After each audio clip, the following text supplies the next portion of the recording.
नमस्कार, मी डॉक्टर राजन पाटील. आज आपण बघणार आहोत समान वायू.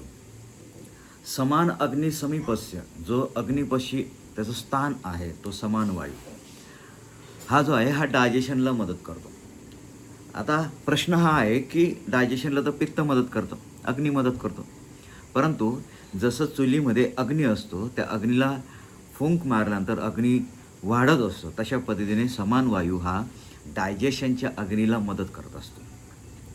अन्न घेणे, त्या अन्नाला पचवणे, त्या अन्नामधून चांगल्या गोष्टींचा सेपरेट करून, विघटन करून वेस्ट मटेरियल शरीरामधून बाहेर काढणे, ही जी प्रोसेस आहे ते प्रोसेसचं मुख्य काम जे समान वायूचं मुख्य काम जे आहे ती प्रोसेस आहे.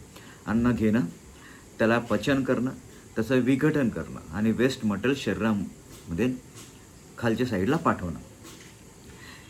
हा जो काय समान वायू आहे, हे समान वायूचं मुख्य कार्य आपण बघितलं, परंतु याचे ज्यावेळेस असंतुलन होतं त्यावेळी शरीरामध्ये ट्यूमर येतो, त्याच्यानंतर लो बी पी, हाय बी पी, त्याच्यानंतर डायरिया, डायजेशन रिलेटेड ज्या ज्या समस्या आहेत त्या सगळ्या समस्या ह्या समान वायू असंतुलित झाल्यामुळे होतात. समान वायू जर संतुलित असेल तर व्यक्ती हेल्दी राहतो, पण समान वायू जर असंतुलित झाला तर शरीरामध्ये मुख्यतः करून सगळ्यात जास्त समस्या या समान वायू असंतुलितमुळे होतात. जसं शारीरिक होतात तसा मानसिक पण होतात. म्हणजे चिडचिडपणा करणं, द्वेष, लोभ, मोह, ज्वेलसी, ह्या ज्या गोष्टी आहेत. राजकारणी लोक एकमेकांचा द्वेष करतात. हे द्वेष जो करणं आहे तो शरीरामध्ये मानसिकरित्या वाढण्याचं जे कारण आहे ते आहे समान वायूचं असंतुलन. मग समान वायू जर संतुलित करायचं असेल तर काय केलं पाहिजे? प्राणायाम, मेडिटेशन आणि डायजेशनवर काम केलं पाहिजे. समान वायूचं मुख्य कार्य जे आहे ना ते शरीरामध्ये ऊर्जा नियंत्रित करणं. मग ते शारीरिक असो किंवा मानसिक असो, दोन्ही गोष्टींमध्ये ऊर्जा नियंत्रित करण्याचं काम जे आहे ते समान वायू करतं.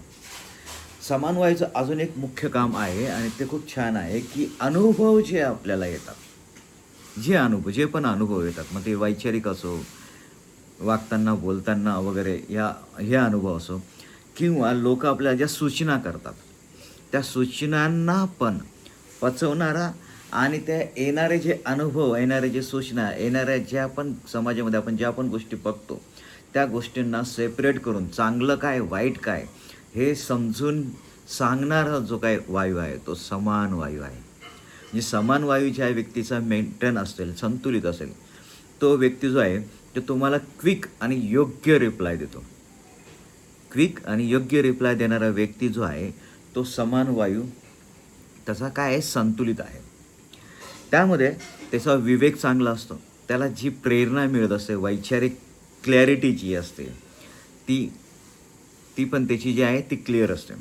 आणि यामध्ये सगळ्यात चांगलं काय तर समान वायू ज्याचा संतुलित असतो त्याची एकाग्रता जी आहे ती चांगली असते, त्याचं ध्यान जे आहे ते चांगलं असतं, तो मेडिटेशन छान करू शकतो. समान वायू चांगला होण्यासाठी अनेक गोष्टी ज्या आहेत त्या ट्रीटमेंट ज्या आहेत, पण त्यामध्ये योग्य ट्रीटमेंट जे आहे त्या दोन आहेत. सगळ्यात पहिले शरीराला डिटॉक्स करा. वेळोवेळी शरीराला डिटॉक्स केलं पाहिजे.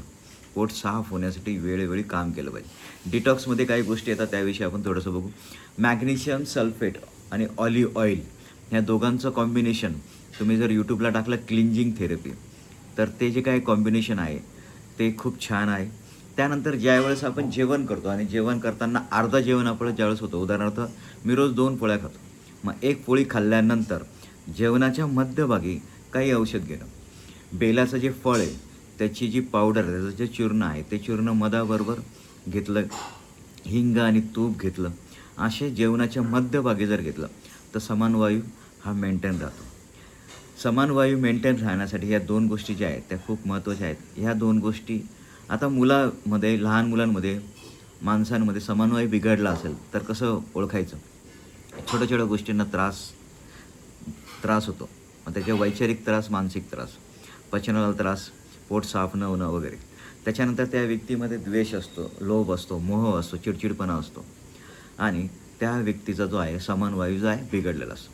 समान वायूवर दोन गोष्टी उपयोग करून बघा, दोन गोष्टींचा ट्रीटमेंट करून बघा. एक क्लिन्जिंग थेरपी खूप छान कन्सेप्ट आहे. त्यानंतर जेवणाच्या मध्यभागी औषध घेणं, आयुर्वेदिक औषध घेणं. धन्यवाद.